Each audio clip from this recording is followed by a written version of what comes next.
Vous écoutez Radio Equinox, la chaîne du peuple. La chaîne du peuple. Bonjour, au Cameroun, on a plus affaire à un peuple de l'oubli qu'à un peuple du changement. On doit se dire les vérités en face à un moment donné. Au Cameroun, on a une catégorie de personnes qui se disent peuple du changement, des opposants qui ont une capacité d'oubli qui frise l'égoïsme. C'est incroyable cette facilité qu'ils ont à oublier les crimes les plus graves dont sont victimes les courageux du changement pour passer à autre chose comme si de rien n'était. À peine la crise post-électorale passe son plein qu'on vous sort déjà le slogan magique: les élections sont derrière nous, il faut avancer.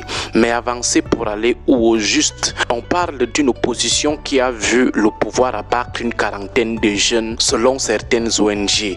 40 vies fauchées et même pas un mois plus tard, la tête de ceux qui disent combattre le régime de manière constante est déjà ailleurs. Plus d'hommages pour ceux qui ont sacrifié leur vie, plus d'exigences de justice, d'enquête ou de dédommagement pour les familles. On a tout effacé. Prenez le cas d'Anissé Kane. Sa mort était révoltante.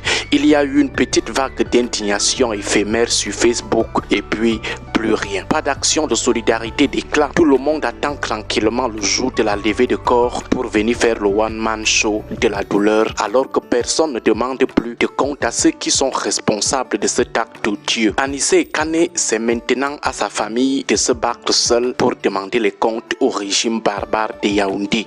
C'est la même chose pour les milliers de Camerounais tués et jetés en prison injustement. À part quelques exceptions, les militants dits du changement les ont déjà oubliés. Pas de soutien, pas de rappel quotidien. Cette population de l'opposition ne sait pas combattre, ni soutenir, ni défendre dans la durée. On est dans la logique du buzz ou de la spectacularisation. On s'agite quand c'est chaud et dès que la température baisse, on passe aux faits divers. Si on demande aujourd'hui à un de ces combattants: qu'as-tu fait concrètement pour dénoncer la mort d'Anissé Kane ou des jeunes abattus, il n'aura rien à dire. Son esprit est déjà sur la formation du nouveau gouvernement ou sur la Coupe d'Afrique des Nations. On a vraiment une opposition unique au monde. Ailleurs, on voit des dynamiques de soutien qui durent des mois, voire des années. Ailleurs, l'opposition tambourine chaque jour aux oreilles du pouvoir pour exiger la lumière sur les tueries et la libération des prisonniers torturés. Mais ici au Cameroun, à peine 2 mois plus tard, on vous dit que c'est fini, que la vie continue et que ce n'est pas nous qui allons les ramener à la vie. Mais posez-vous une question: avec ce genre d'amnésie collective, qui va encore facilement prendre le risque de se faire tuer ou emprisonner pour une cause commune? Qui va encore facilement accepter de mettre sa famille dans le deuil et l'abandon, sachant que dans 2 semaines, son nom sera jeté dans l'anonymat total? Imaginez la douleur des familles de ceux qui sont encore derrière les barreaux. En voyant le peuple du changement passer à autre chose si vite, ces familles disent sûrement à leurs proches: voilà, vous êtes seuls maintenant. Où sont ceux qui vous encourageaient à sortir pour le salut de tous? Cet oubli n'est pas qu'une question de mémoire courte, c'est aussi le signe d'un égoïsme profond. C'est cet égoïsme qui tue la lutte.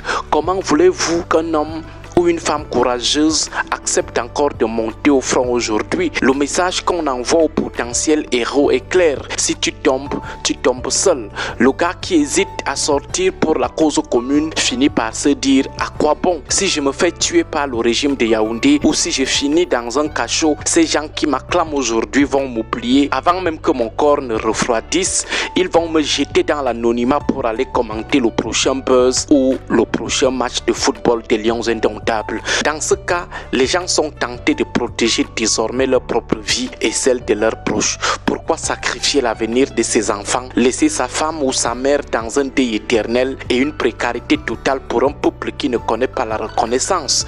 Quand on voit comment ceux qui se sont sacrifiés hier sont traités aujourd'hui, abandonnés à leur propre sort, sans un regard, sans un geste de solidarité collective envers la famille, il ne faut pas s'étonner que le courage deviennent une denrée rare. L'opposition, ce n'est pas un spectacle de quelques jours sur les réseaux sociaux, c'est un état d'esprit constant, permanent, surtout face à une dictature aussi brutale, aussi violente que celle de Yaoundé. C'est une solidarité infatigable envers les victimes. Soit vous êtes sincère dans cette lutte, soit vous arrêtez de faire croire aux gens qu'ils peuvent compter sur vous, parce que votre attitude actuelle, celle de l'oubli, vous poussez certains à prendre des risques pour ensuite les abandonner au milieu du chemin. Combattre un régime aussi violent et barbare que celui de Yaoundé, ce n'est pas du buzz, c'est une responsabilité constante ou permanente. Agréable journée à tous. Que Dieu et nos ancêtres protègent le Cameroun.